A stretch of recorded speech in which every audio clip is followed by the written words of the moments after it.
Hi, welcome back to Scrapbooks Made Easy with Beth. Today I'm going to show you how to do power layouts. If you go to crops or retreats or you're scrapbooking with friends and you find yourself bringing everything in the kitchen sink and using a tenth of it, I'm going to show you how to pare that down so you can prepare more, bring less. And I told my scrapbookers this weekend, the less you bring, the more you'll get done. And if you think about that, you spend so much time looking for cardstock and paper and embellishments and everything that if you didn't spend as much time looking for that, you would actually spend more time working on your pages and getting them done.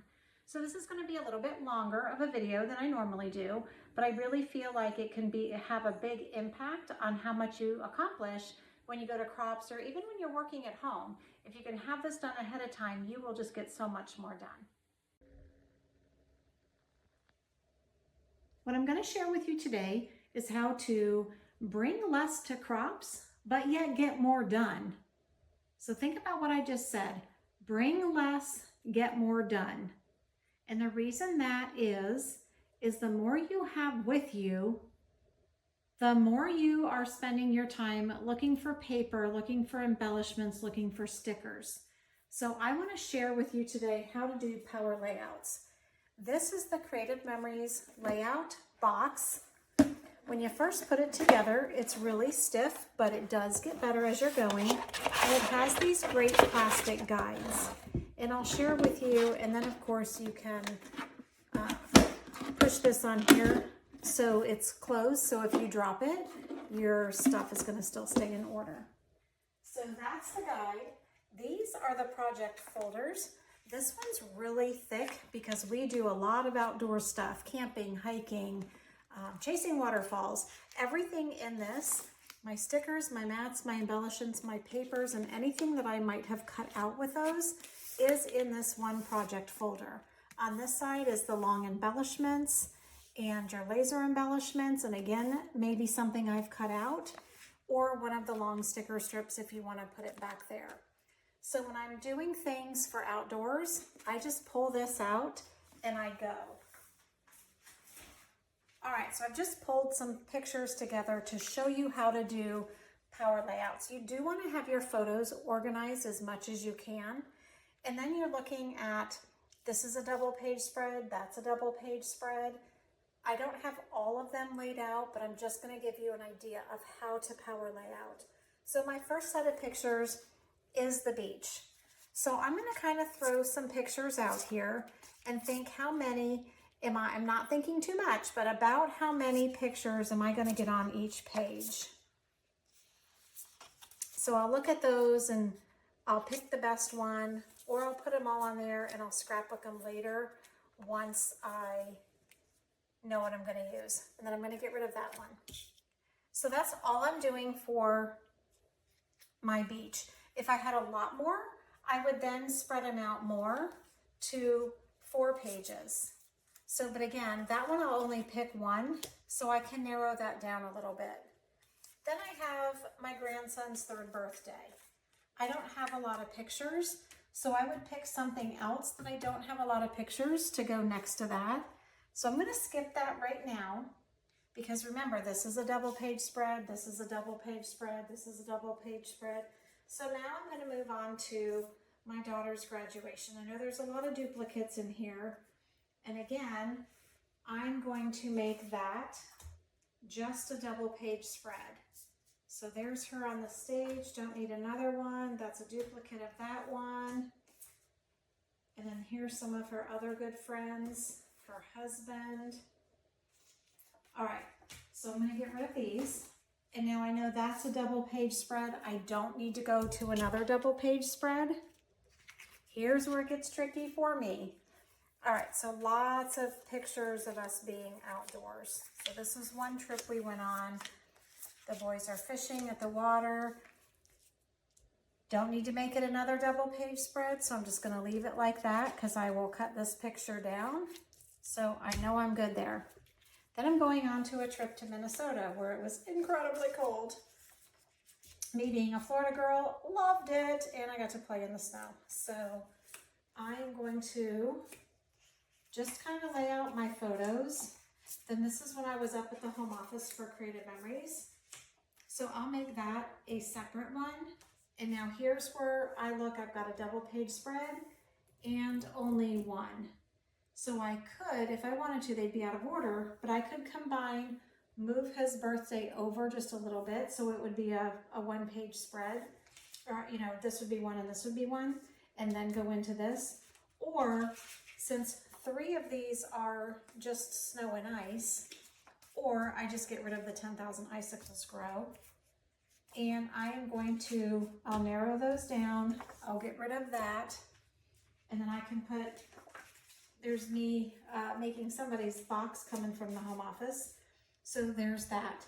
I didn't grab any more pictures, but that would be your next set of pictures. You kind of get the gist of what I'm doing. Now I'm going to go through and I'm going to look for paper packs.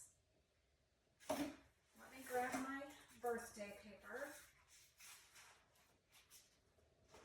So I'm going to grab paper that I already have set out, and I have birthday here.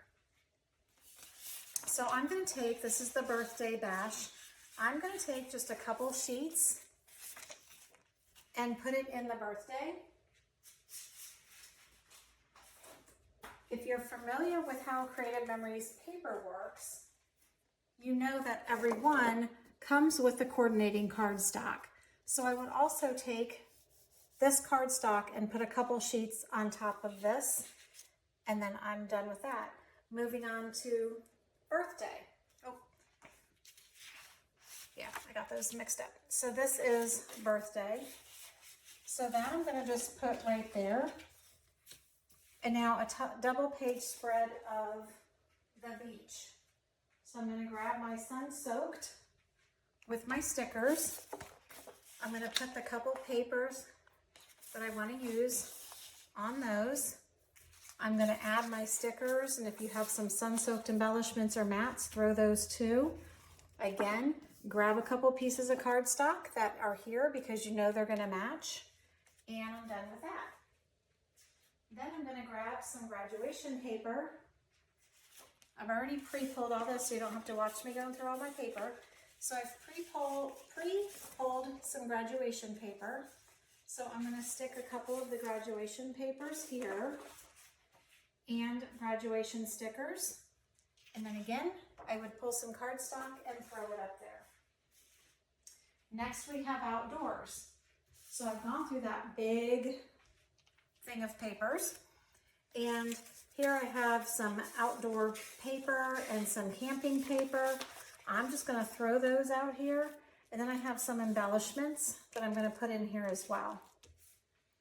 And then I have going to Minnesota. So again, I'm going to throw, these are from Nordic Winter. I'm going to throw these in here, throw my couple of stickers. I'm going to grab a couple of those pieces of cardstock, throw those in here, and I'm done. Now, if that's all I have time to do today, fabulous. That's what I do. Now I'm going to pick them up either from the top and move down, or I'm going to pick them from the bottom and put them on top of each other. So the top one will be this, and the bottom one will be this. So then if I'm sitting watching my favorite TV show, or I just have, say, an hour to work on my albums, I will pull this out. I'm going to put them away. So pretend that has pictures and paper and embellishments. I'm going to put that. Then this is my next double page spread. And the reason these are so great is you can write on them with a number 2 pencil. So if you need to write yourself a note, like you remember, oh yeah, I got brochures from that trip, then you can add those, write down that you want the brochures. Or if you have in mind a punch or a border maker that you have, then you definitely want to grab that as well. So that's what I have. This would go back in my box. Let me grab my box. That's going to go back in here just like that.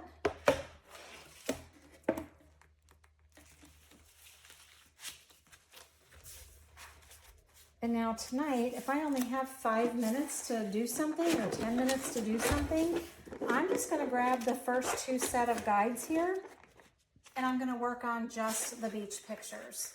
So I can pull this out, and I can go to the next one and pull it out. And now I know this is what I'm going to work on today. Maybe I'm just going to cut my pictures. Maybe I'm going to go ahead and put them on in my album or on a scrapbook page. Or I'm just going to put them on here and I can put them in a top loading sleeve or in my album later. But it gives you the opportunity to lay everything out. If I was going to a crop, all I need to bring is this box, my 12-inch trimmer, maybe my photo trimmer, and my adhesive. That's all I need to bring. I don't need to bring all of my punches, all of my border maker system. I always scrapbook with Post-it notes. So if I needed something or knew I had something, I would just put a Post-it note on it, leave a space, and move on. But it's a great way for you to bring less when you're going to crops or your friend's house to scrapbook and actually get more done. So I hope this is helpful. Let me know if you have any questions.